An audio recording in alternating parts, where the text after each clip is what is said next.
Dear children, welcome you all in the online classes of Bishop Academy. In the last class, we shall discuss about quality factor and numericals based on the series LCR circuit. It's okay. Now, we shall discuss about the power in an AC circuit. Power क्या होता है AC circuit में power, ठीक है।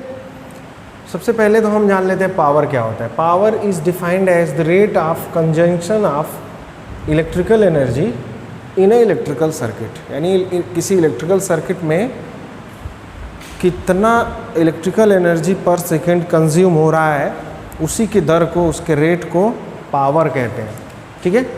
अब यहाँ पर एक इशू है, डीसी सर्किट में चूँकि डीसी करंट के साथ वोल्टेज और करंट कांस्टेंट होते हैं, इसलिए पावर इज इक्वल्स टू होता है वोल्टेज इनटू करंट, ठीक है।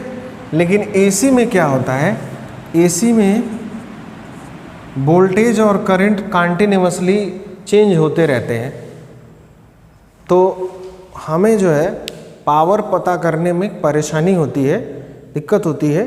इसलिए हम इंस्टेंटेनियस पावर की वैल्यू को पता करते हैं। इंस्टेंटेनियस पावर मतलब किसी पर्टिकुलर क्षण जो है, किसी पर्टिकुलर टाइम पर एवरेज पावर क्या होगा या पावर क्या होगा, ठीक है। तो इसको मैं इरेज कर दे रहा हूँ। यहाँ पे हम कुछ कंसिडरेशन कर रहे हैं। Suppose an AC circuit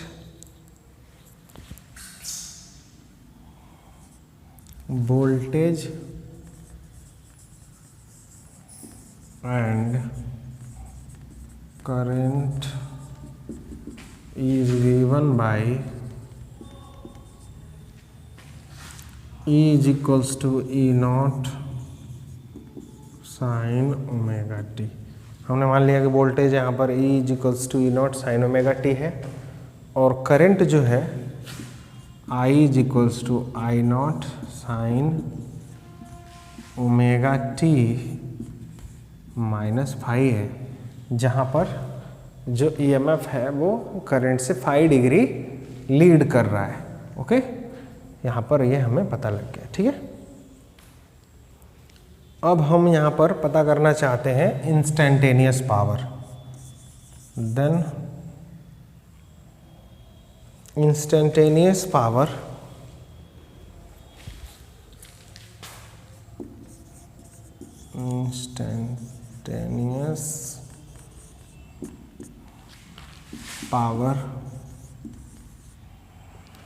P is equals to E into I. Instantaneous EMF है, इंस्टेंटेनियस करंट है, तो P is equals to E I. E का वैल्यू है E naught sine omega t, और आई का वैल्यू है I naught sine omega t minus five, ठीक है। यहाँ से ई नॉट आई नॉट को एक जगह हम कलेक्ट कर लेते हैं, ठीक, और 2 से डिवाइड कर देते हैं, 2 से मल्टीप्लाई कर देते हैं। यहाँ 2 से डिवाइड किया, 2 से मल्टीप्लाई किया, बच गया sign omega T sine into sine omega t minus five, ठीक है।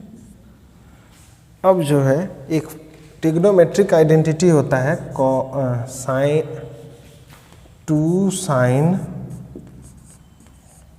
ए 2 sine A sine B, 2 sine A sine B equals to होता है कॉस A माइनस B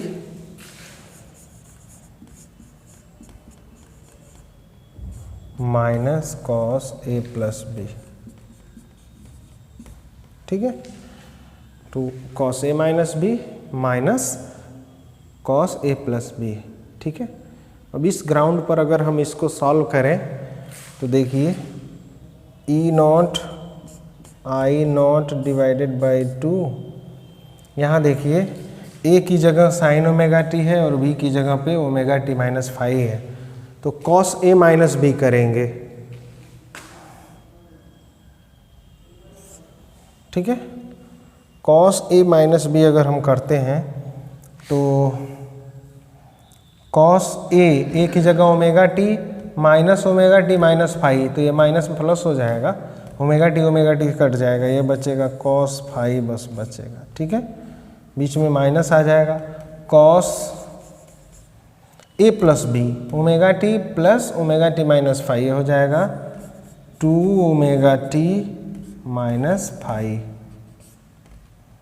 ठीक है।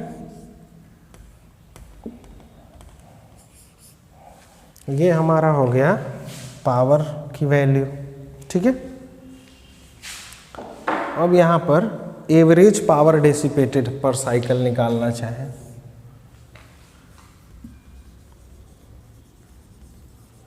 एवरेज पावर डेसिपेटेड पर साइकिल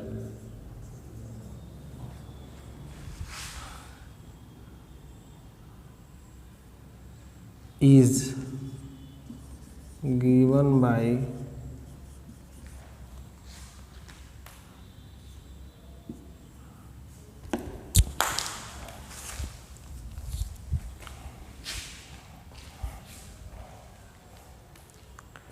P एवरेज हो जाएगा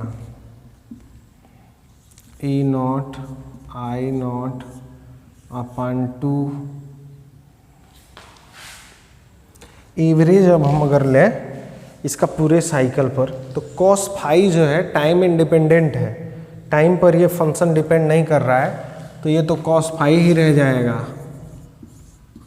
लेकिन ये कॉस 2 ओमेगा टी, ये टी का फंक्शन है यहाँ पर, तो टाइम डिपेंडेंट है, तो अगर हम टाइम के रिस्पेक्ट में इसका कंप्लीट साइकिल पर एवरेज निकालेंगे तो आपको पता है कॉस फंक्शन का एवरेज जो होता है वो 0 होता है पूरे साइकिल पे, तो ये हो जाएगा -0।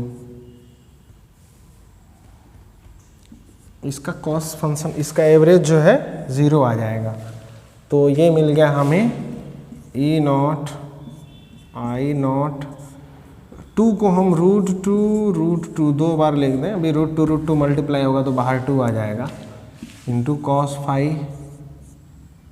E नॉट अपन √2 होता है ERMS और I नॉट अपन √2 होता है IRMS।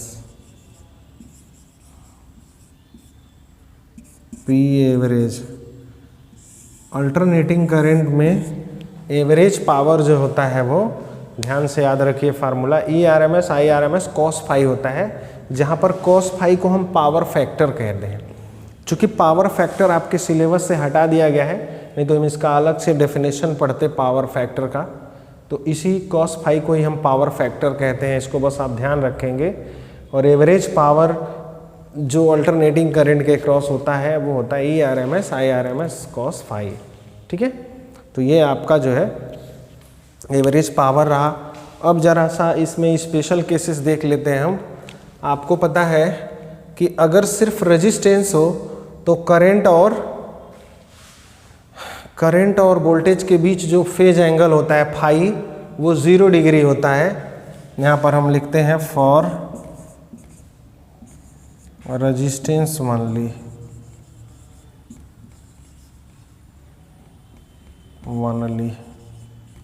रेजिस्टेंस में R सिर्फ हो तो फेज एंगल क्या होता है, फाई इक्वल्स टू 0 डिग्री होता है। करंट और वोल्टेज दोनों सेम फेज में होते हैं, उस सिचुएशन में एवरेज पावर आपका हो जाएगा ERMS IRMS। कॉस 0 का वैल्यू क्या हो जाएगा, 1 हो जाएगा। तो रेजिस्टेंस के लिए ये हो गया। दूसरा फॉर इंडक्टर ओनली, इंडक्टर के लिए क्या होगा, इंडक्टर के लिए फेज जो होता है वो 90 डिग्री होता है। फाई का वैल्यू 90 डिग्री रखोगे, कॉस 90 का वैल्यू 0 होता है, तो एवरेज पावर क्या हो जाएगा, 0 होता है। यानी कि प्योर इंडक्टिव सर्किट जो है कोई भी पावर लॉस नहीं क्रिएट करता है, ध्यान रखिएगा। अगर इंडक्टर हो तो फाई का वैल्यू 90 हो जाता है, EMF जो है लीड करता है 90 डिग्री से फेज करंट को, तो फाई की वैल्यू 90 डिग्री रख देंगे। जैसे 90 रखोगे तो एवरेज पावर क्या हो जाएगा 0। तो अब देखिए वाटलेस करंट इसी को कहते हैं, यानी इंडक्टर के क्रॉस जब कोई ये अल्टरनेटिंग करंट कनेक्ट कर दिया जाता है तो उसको वाटलेस करंट कहते हैं, क्योंकि किसी भी तरह का पावर लॉस नहीं होता है। वाटलेस करंट भी आपको सिलेबस से हटा दिया गया है, नहीं तो ये भी आपको बताया जाता। सिमिलर वे में अगर कैपेसिटर भी रहेगा तो फेज डिफरेंस 90 डिग्री होगा, और 90 डिग्री रखेंगे तो एवरेज पावर लॉस क्या हो जाएगा 0 हो जाएगा। यानी कि अल्टरनेटिंग करंट के साथ इंडक्टर और कैपेसिटर जो है कोई भी पावर लॉस नहीं करते हैं। इसीलिए आप देखते होंगे ट्यूबलाइट हो गया, उसमें चोक कॉइल यूज़ करते हैं हम। चोक कॉइल क्या होता है, इंडक्टर होता है, ताकि कोई भी पावर लॉस ना हो और हमें डिज़ायर्ड वोल्टेज भी मिल जाए। ठीक है, तो इस तरह से ये टॉपिक जो है फिनिश हुआ, average power loss in AC circuit which is ERMS IRMS into cos phi. It's okay. Now this class is over. If you have any doubt, you can ask on Google Classroom or WhatsApp group. Thank you. Have a nice day.